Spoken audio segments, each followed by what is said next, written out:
Frederique Constant is one of these brands that really takes some heat online. People say it's a fashion brand, only a wannabe with blingy look but not much value. And I say wrong. I had 2 or 3 Frederique Constant watches here and they were well designed, well produced, well equipped, and they delivered as a plus always something cheerful. And so when I noticed 3 new variants in their lineup, I thought immediately the guys must see this. So let's begin with the specifications of the Frederique Constant Classics Carrée Automatic.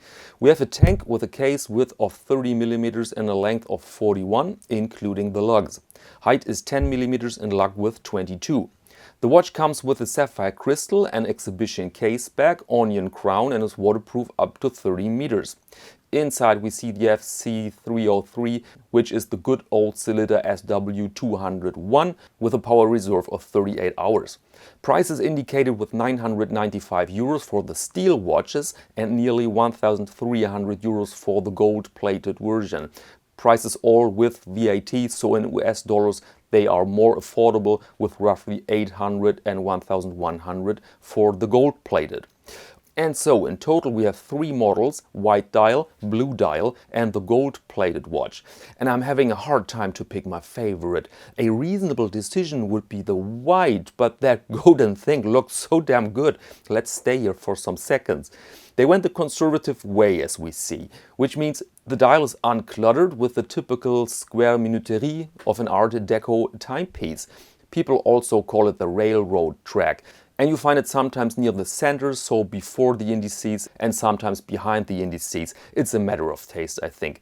Then we see the date on 6 in a well-proportioned window. Nice decision, because it keeps the dial balanced. And we have a puristic, non-lumed set of hands. Also a very conservative decision that works fine in my eyes.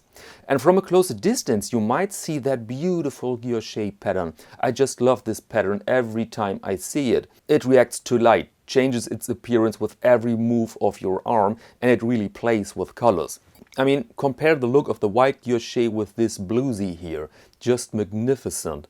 So overall a very classy look, and note how well integrated suddenly the rather long brand name appears on this watch. Frederique Constant, Genève, Automatic, Swiss-made, done. Perfect. So we could stop now, everybody could pick his or her favorite and end of the video. But I spotted 2 abnormalities I'd like to address. First, the onion crown. You see this type of crown on vintage watches, yes, but I personally have never seen it on a tank. I find it quite distracting, to be honest, especially because we have an automatic watch, there's no need for that big crown.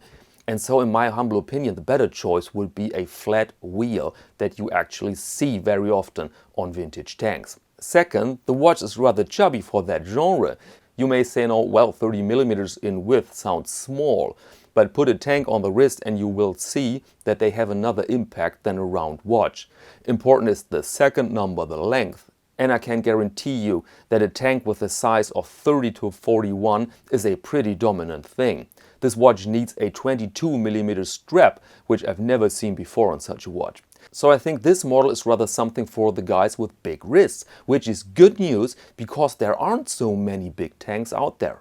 And my last point is the price. As mentioned, the 2 steel models you can get for roughly 1,000 euros, including VAT, or roughly 800 US dollars. I find that pretty normal. It reflects type of watch, components, brand value, all good.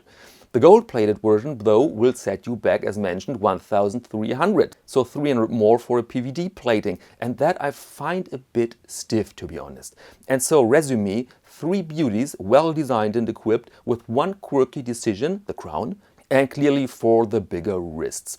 And that said, allow me to close this episode, ladies and gentlemen. Thank you very much and see you next Monday to Watch of the Week.